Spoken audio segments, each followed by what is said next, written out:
ನಾವು ಬೋರ್ವೆಲ್ಗೆ ಬಿಡೋದಕ್ಕೆ ಅಂತ ಬಳಸಿದ್ದು Kirloskar company motor. ಇದು complete copper winding, water coolant, ಮತ್ತು ಅದೇ ಕಂಪ್ನಿದು ಸ್ಟಾರ್ಟರ್ ಬಾಕ್ಸ್ ತುಂಬ ಚೆನ್ನಾಗಿದೆ. MCB ಕಂಟ್ರೋಲ್ ಇದೆ, ಸ್ಟಾರ್ಟ್ ಆನ್ ಬಟನ್ ಎಲ್ಲ ತುಂಬ ಚೆನ್ನಾಗಿದೆ, ಡಿಜಿಟಲ್ ಡಿಸ್ಪ್ಲೇ ಇದೆ, ತುಂಬ ಚೆನ್ನಾಗಿದೆ. ಓವರಾಲ್ ನೀವು ನೋಡ್ಬೋದು ಒಳಗಡೆನೂ ಕೂಡ ಕೆಪಾಸಿಟರ್ಸು ಮತ್ತು ಅಲ್ಲಿ ಯೂಸ್ ಮಾಡಿರೋ ಪ್ರಾಡಕ್ಟ್ಸ್ ಎಲ್ಲ ತುಂಬ ಚೆನ್ನಾಗಿದೆ. ಫಸ್ಟ್ ಕ್ಲಾಸ್ ಸ್ಟಾರ್ಟರ್ ಬಾಕ್ಸ್ ಇದೆ.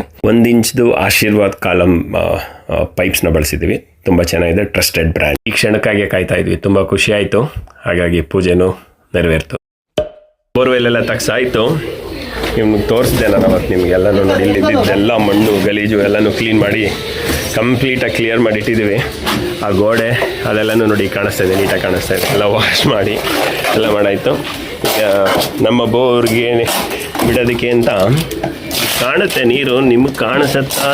ಮೇಲೇ ಕಾಣಿಸ್ತಾ ಇದೆ ನಮಗೆ. ನಿಮಗೆ ಕಾಣಿಸ್ತಾ? ನೋಡಿ ಕಾಣಿಸ್ತಾ ಇದೆ ಅಲ್ವಾ? ಕಾಣಿಸ್ತಾ ಇದೆ, ಕರೆಕ್ಟ್. ನೋಡೋಣ, ಇನ್ನೊಂದು ಸ್ವಲ್ಪ ಬ್ರೈಟ್ ಮಾಡ್ತೀನಿ. ಕಾಣಿಸ್ತಾ ಇದೆಯಲ್ಲ ನೀರು?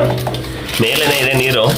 ಪುಣ್ಯ 1 HP ಸಾಕಂತ ಹೇಳ್ಬಿಟ್ಟು, ಸಿಂಗಲ್ ಫ್ಲೋರ್ ಮನೆ ಅಲ್ವಾ, ತುಂಬ ಅಂತಸ್ತಿಗೇನು ಹೋಗಬೇಕಾಗಿಲ್ಲ. ನಾವು ತೋರಿಸಿರೋದು ಬರೀ 150 ಅಡಿನೇ. ಹಾಗಾಗಿ 1 HP ಕಿರ್ಲೋಸ್ಕರ್ ಮೋಟ್ರನ್ನೇ ತಂದಿದ್ದೀವಿ. ಇದು ವಾಟರ್ ಕೂಲೆಂಟು, ಸಮಸ್ಯೆ ಇಲ್ಲ. ನೌನ್ ಬ್ರ್ಯಾಂಡು, ಅವ್ರದ್ದೇ ಸ್ಟಾರ್ಟರ್ ಬಾಕ್ಸು ಕೂಡ ಅವ್ರದ್ದೇ. ಇವತ್ತೆಲ್ಲ ಬಿಡೋದಕ್ಕೆ ರೆಡಿಯಾಗಿದ್ದೀವಿ. 105 ಅಡಿ ತೋರಿಸಿದ್ದೀವಿ, ಬಟ್ 12 ಲೆಂತು, ಅಂದರೆ ಒಂದೊಂದು ಲೆಂತ್ 10 ಅಡಿ ಬರುತ್ತೆ. ಈ ಥರದ್ದು 12 ಲೆಂತ್ ತಂದಿದ್ವಿ. 120 ಅಡಿಗೆ ಆಶೀರ್ವಾದ್ ಪೈಪ್ ತಂದಿದ್ದೀವಿ, ಕಲರ್ ಪೈಪ್ಸ್ ಅಂತ ಕರಿತೀವಿ. ಇದನ್ನೇ ಬಿಡೋದು ಇವಾಗ. ಇವರು ತಂಬಿ ಅಂತ ನಂಜನಗೂಡಲ್ಲಿ ತುಂಬ ಫೇಮಸ್ಸು. ಅಷ್ಟಲ್ಲದೆ ನನ್ನ ಹೆಂಡತಿಯ ತಮ್ಮ, ನನ್ನ ಬಾಮ ಇದ್ದಾನೆ. ಸೊ ಅವ್ರ ಕೈಲ ಕೆಲಸ ಮಾಡಿಸ್ತಾ ಇದ್ದೀನಿ. ಈಗ ತಂಬಿಯವ್ರನ್ನ ಮಾತಾಡಿಸ್ತೀನಿ ನೋಡಿ, ಅವರು ನೀರಿನ ಬಗ್ಗೆ ಒಂದೆರಡು ಮಾತಾಡ್ತಾರೆ. ತಂಬಿಯವರೇ,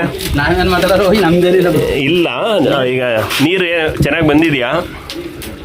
ಮಾತಾಡಿ, ಕ್ಯಾಮ್ರಾ ನೋಡ್ಕೊಂಡು ಮಾತಾಡಿ ಒಂದ್ಸಲ, ಪರವಾಗಿಲ್ಲ, ನಾಚ್ಕೋಬೇಡಿ. ಅಲ್ಲ ಮಾತಾಡಿ. ಅವ್ರು ಸಿಕ್ಕಾಬಿಟ್ಟೆ ಸಂಕೋಚ. ಹೋಗ್ಲಿ, ನೀರು ಒಂದು ಎಷ್ಟು ಇಂಚ್ ನೀರು ಬಂದಿರ್ಬೋದು ತಂಬಿಯವರೇ? 1.5 ತನಕ ಬಂದಿದೆಯಾ? ಸೊ ಇವರು 1.5 ಅಂತ ಹೇಳ್ತಾ ಇದ್ದಾರೆ, ಮನೆ ಅಳತೆಗೆ ಆಗುತ್ತೆ ಅಂತ ಇದ್ದಾರೆ. ನನ್ನ ಅನಿಸಿಕೆ ಒಂದಂತೂ ಗ್ಯಾರಂಟಿ ಇದೆ. ಅದೇ ಈಗ ನಾವು ತಂದಿರೋ ಪಂಪು 4 ಫ್ಲೋರ್ ತನಕ ಎತ್ತುತ್ತೆ, ಮತ್ತು 4 ಫ್ಲೋರ್ ಅಷ್ಟು ಮನೆ ಕಟ್ಟಿದ್ರು ಸಾಕಾಗತ್ತೆ ಅಂತ ಹೇಳ್ತಾ ಇದ್ದಾರೆ. ಸೊ ಈ ಬೋರ್ವೆಲ್ಗೆ ಈಗ ಪೈಪ್ ಬಿಟ್ಬಿಟ್ಟು ನಿಮ್ಗೆ ಆನ್ ಮಾಡಿ ನಾನು ತೋರಿಸ್ತೀನಿ ನಿಮಗೆ. ಆದಷ್ಟು ಬೇಗ ಇನ್ನೊಂದು 1/2 hour ಅಥವಾ 1 hour ಟೈಮ್ ತೊಗೊಳುತ್ತೆ. ಆ 1 hour ಟೈಮಲ್ಲಿ ನಿಮಗೆ ನಾನು ತೋರಿಸ್ತೀನಿ ನೋಡಿ. ಅವ್ರು ಮೋಟ್ರ್ ರೆಡಿ ಮಾಡ್ಕೊತವ್ರೆ, ಫಿಕ್ಸ್ ಮಾಡ್ತಾರೆ, ಒಂದಕ್ಕೊಂದು ಸೇರಿಸಿ ಫಿಕ್ಸ್ ಮಾಡಿ ನೀರೊಳಗಡೆ ಬಿಡ್ತಾರೆ. ಈಗ ಫಿಕ್ಸ್ ಮಾಡೋದಕ್ಕಿಂತ ಮುಂಚೆ ನಾವು ತೊಗೊಂಡ್ರೆ ಕಿರ್ಲೋಸ್ಕರ್ ಮೋಟ್ರ್ ಬಂದು ವಾಟರ್ ಕೂಲಿಂಗು. ಸೊ ಹಾಗಾಗಿ ಆ ಮೋಟ್ರಿಗೆ ಒಳಗಡೆಗೆ ನೀರು ಬಿಡ್ತಾ ಇದ್ದಾರೆ. ಆ ಮೋಟ್ರ್ ಒಳಗಡೆ ಕಂಪ್ಲೀಟಾಗಿ ನೀರು ತುಂಬಿ, ಈ ಕಡೆಯಿಂದ ತುಂಬಿದಾಗ ಫುಲ್ ಆದಾಗ ಈ ಕಡೆ ಹೋಲಿಂದ ನೀರು ಈಚೆ ಬರುತ್ತೆ. ಆವಾಗ ಕಂಪ್ಲೀಟಾಗಿ ನೀರು ಸೇರಿದೆ ಅಂತ. ನೋಡೋಣ ಎಷ್ಟು ಲೀಟ್ರ್ ನೀರು ಹಿಡಿಯುತ್ತೆ ಅಂತ. ನೋಡಿ, ಈಗ ಈ ಕಡೆಯಿಂದ ಬಂತು ಅಂದರೆ ಫುಲ್ ಆಯಿತು ಅಂತ. ಹೆಚ್ಚು ಕಡಿಮೆ ಒಂದು ಮಗ್ ನೀರು ಹಿಡಿದಿದೆ. ಆ ಮಗ್ಗು 1 ಲೀಟ್ರ್ ಮಗ್ಗದು, 1 ಲೀಟ್ರ್ ಮಗ್ಗಲ್ಲಿ ನೀರು ಹಿಡಿದಿದೆ. ಈಗ ಅದನ್ನು ಟೈಟ್ ಮಾಡ್ತಾರೆ. ಅದಕ್ಕೆ ಯಾವುದೋ ವಾಸರ್ ಬರೋಲ್ವ ತಮ್ಮಿ? ರಬ್ಬರ್ ಅಲ್ಲೇ ಒಳಗಡೆ ಕೊಟ್ಟವ್ರಿಗೆ. ಓಕೆ, ಕೊಟ್ಟಿದ್ದಾರಲ್ಲ, ಒಂದು ಗ್ಯಾಸ್ಕೆಟ್ ಕೊಟ್ಟಿದ್ದಾರೆ, ಅದಕ್ಕೆ ರಬ್ಬರ್ ವಾಷರ್ ಕೊಟ್ಟಿದ್ದಾರೆ. ಆ ನೀರು ಯಾವಾಗಲೂ ಒಳಗಡೆ ಇರಬೇಕು, ಮೋಟ್ರ್ ರನ್ ಆಗಬೇಕು ತಂಪಾಗಿ. ಒಂದು ಸ್ವಲ್ಪ ಹೊತ್ತು ಖಾಲಿ ಮೋಟ್ರ್ ಓಡಿದ್ರೂ ಸಮಸ್ಯೆ ಆಗಬಾರ್ದು ಅನ್ನೋ ಕಾರಣಕ್ಕೋಸ್ಕರ ಈ ಥರ ಇರುತ್ತೆ. ಹೌದಲ್ವ ತಂಬಿ? ಈ ನೀರು ನಾವು ಈಗ ಹಾಕಿರೋದು ಮೋಟ್ರ್ ಬಿಚ್ಚೋ ತನಕ ಬರಲ್ಲ. ಮೋಟ್ರ್ ಬಿಚ್ಚೋ ತನಕ ಬರಲ್ಲ. ಫುಲ್ ಟೈಟ್ ಮಾಡಿಬಿಡಿ.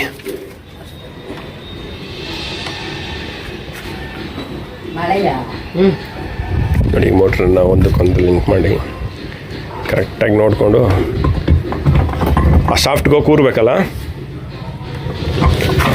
ನೋಡಿ ಕೂತ್ಕೋತೀಗ. ಸೊ ಒಂದು ಮೋಟ್ರು ಹೆಚ್ಚು ಕಡಿಮೆ ಒಂದು 3 ಅಡಿ ಆಗುತ್ತೆ.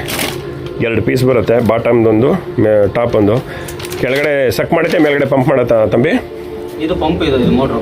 ಓಕೆ, ಕೆಳಗಡೆ ಮೋಟ್ರು, ಅದು ನೀರನ್ನ ಒಳಗಡೆ ಎಳ್ಕೊಳ್ಳುತ್ತೆ. ಇದು ನೀರು ಎತ್ಕೊಡೋದು, ಇದು ರನ್ನಿಂಗ್ ಮಾಡಿಕೊಟ್ರೆ ಇದು ನೀರು ಎತ್ತುತ್ತೆ. ಓಕೆ, ಕೆಳಗಡೆ ರೊಟೇಟ್ ಆಗುತ್ತೆ, ಮೇಲ್ಗಡೆ ನೀರು ಎತ್ಕೊಡುತ್ತೆ. ಇದು ಕೋಯಲ್ ಅಂತ ಇರುತ್ತೆ, ಕಿರ್ಲೋಸ್ಕರ್ ಅವರ ಮೋಟರ್. ಫಿಕ್ಸ್ ಆಯಿತು. ಇವಾಗ ನಟ್ಟು ಬೋಲ್ಟೆಲ್ಲ ಫಿಕ್ಸ್ ಮಾಡಿದ್ದಾರೆ. ಇದಕ್ಕೆ ಪೈಪ್ನ ಕನೆಕ್ಟ್ ಮಾಡಿಕೊಂಡು ಈ ಬೋರ್ಗೆ ಬಿಡ್ತೀವಿ. ನೋಡಿ, ಇವಾಗ ಪಂಪ್ ರೆಡಿ ಆಗೈತೆ. ಅದಕ್ಕೆ ಈ ಪೈಪ್ಗಳನ್ನ ಕನೆಕ್ಟ್ ಮಾಡ್ಕೋಬೇಕು. ಒಂದೊಂದು ಲೆಂತ್ ಬಂದು ಆಶೀರ್ವಾದ್ ಪೈಪ್ ಇದು ಆ್ಯಕ್ಚುಲಿ ಕಾಲರ್ ಪೈಪ್ಸ್ ಅಂತ ಕರೀತಾರೆ. ಈ ಕಾಲರ್ ಪೈಪ್ಸು 10 ಅಡಿ ಬರುತ್ತೆ. ಎತ್ಕೋ ತಂಬಿ, ಈಗ ಸ್ಟಾರ್ಟ್ ಮಾಡು.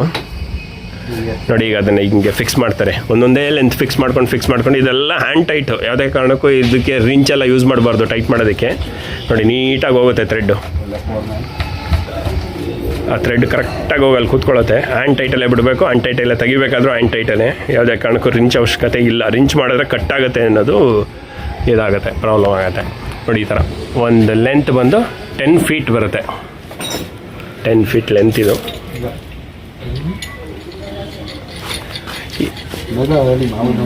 ಈ ಕ್ಲ್ಯಾಂಪ್ ಇಟ್ಕೊಂಡ್ರೆ ಮ್ಯಾನ್ಯುವಲ್ ಆಗಿ ಇದನ್ನು ಮೋಟ್ರು ಇದ್ರೊಳಗಡೆ ಬಿಡೋದಕ್ಕೆ ಹೆಲ್ಪ್ ಆಗುತ್ತೆ. ಕೊನೆ ತನಕನೂ ಅದನ್ನೇ ನಮ್ಗೆ ಸಪೋರ್ಟಾಗಿ ಇಟ್ಕೊಳಕ್ಕಾಗುತ್ತೆ, ಯಾಕಂದರೆ ಹೋಗ್ತಾ ತೂಕ ಆಗುತ್ತೆ. ಇಲ್ಲ ಇದೇ ಸಪೋರ್ಟ್ ಅಲ್ಲ, ಇದೇ ಸಪೋರ್ಟಲ್ಲಿ, ಇದೇ ಕ್ಲ್ಯಾಂಪ್ ಸಪೋರ್ಟಲ್ಲೇ ಕೊನೆ ತನಕನೂ ಬಿಡಬೇಕು. ನೋಡಿ ಈಗ ಬಿಡ್ತಾ ಇದ್ದಾರೆ. ಬಿಡಿ ಸರ್, ಕೇಬಲ್ ಇಟ್ಕೊಳ್ಳಿ ಸರ್, ನೀವು ಕೇಬಲ್ ಇಟ್ಕೊಳ್ಳಿ ಸಾಕು. ಬೈಕ್ಗೆ ಕೈ ಹಾಕ್ಬಿಡಿ, ಅಲ್ಲಿ ಕ್ಲಾಂಪ್ ಇಟ್ಟು ಕೈಯಲ್ಲಿ ಇಟ್ಕೊಳ್ಳಿ. ನೀವು ಕೇಬಲ್ ಫ್ರೀಯಾಗಿ ಬಿಟ್ಕೊಟ್ರೆ ನೋಡಿ ಈ ಥರ ಕತ್ತಡಿ ಹೋಯ್ತು ನೋಡಿ. ಹತ್ತಡಿ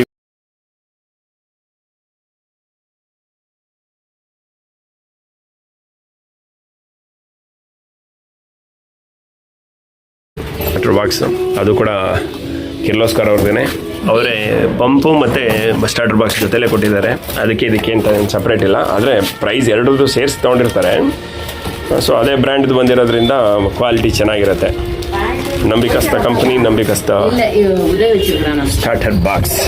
ನೋಡಿ ಇದೆ Koel power to change life ಅಂತಿದೆ ನೋಡಿ, ಡಿಜಿಟಲ್ ಡಿಸ್ಪ್ಲೇ ಕಂಟ್ರೋಲ್ ಪ್ಯಾನಲ್ ಅಂತ, suitable for water field motor.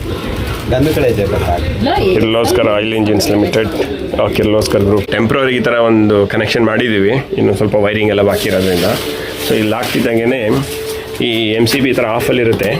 ಈ MCBನ ಆನ್ ಮಾಡಿದಾಗ ನಮಗೆ ಎಷ್ಟು ವೋಲ್ಟೇಜ್ ವೋಲ್ಟೇಜ್ ಇದೆ ಅನ್ನೋದು ಗೊತ್ತಾಗುತ್ತೆ. ನಮಗೆ ಒಂದು ಅರೌಂಡ್ 240, ನೋಡಿ 239, ಇದೆಲ್ಲ ಸ್ಟ್ಯಾಂಡರ್ಡ್ ವೋಲ್ಟೇಜ್. 220 240 ನೋಡಿ ಈ ಥರ ಬರುತ್ತೆ.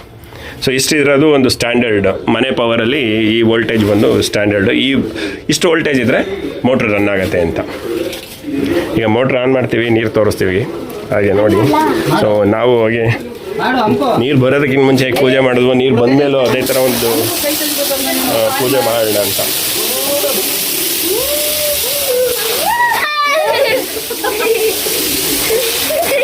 ನೀರು ಬರ್ತಾ ಇದೆ. ಈಗ ನಮ್ಗೆ ನೀರು ಬಂದಿದ್ದು ಗೊತ್ತಾಗ್ತಾ ಇದೆ ನೋಡಿ, ಫೋರ್ಸಲ್ಲಿ ನೀರು ಹೋಗ್ತಾ ಇದೆ.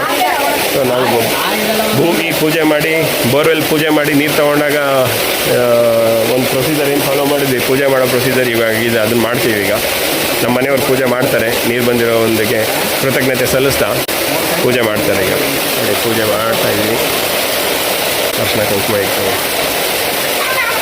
ಪೂಜೆ ಮಾಡಿ, ಗಂಗೆ ಕಪಿಲೆ ಕಾವೇರಿಗೆ ನಮ್ಮ ಕೃತಜ್ಞತೆ. ಹೀಗಿತ್ತು ಈ ಬೋರ್ವೆಲ್ ಪ್ರಾಸೆಸ್ಸು. ಈ ಪ್ರಯಾಣದಲ್ಲಿ ಜೊತೆಯಾಗಿದ್ದಂಥ ತಮ್ಮೆಲ್ಲರಿಗೂ ನನ್ನ ಧನ್ಯವಾದಗಳು. ಇದನ್ನೆಲ್ಲನೂ ಭಾಗ 1, 2, 3 ಹಾಕಿದ್ದೀನಿ. ದಯವಿಟ್ಟು ನೋಡಿ, ನಮ್ಮ ಚಾನಲ್ನ ಸಬ್ಸ್ಕ್ರೈಬ್ ಮಾಡಿ, ಲೈಕ್ ಮಾಡಿ, ಶೇರ್ ಮಾಡಿ.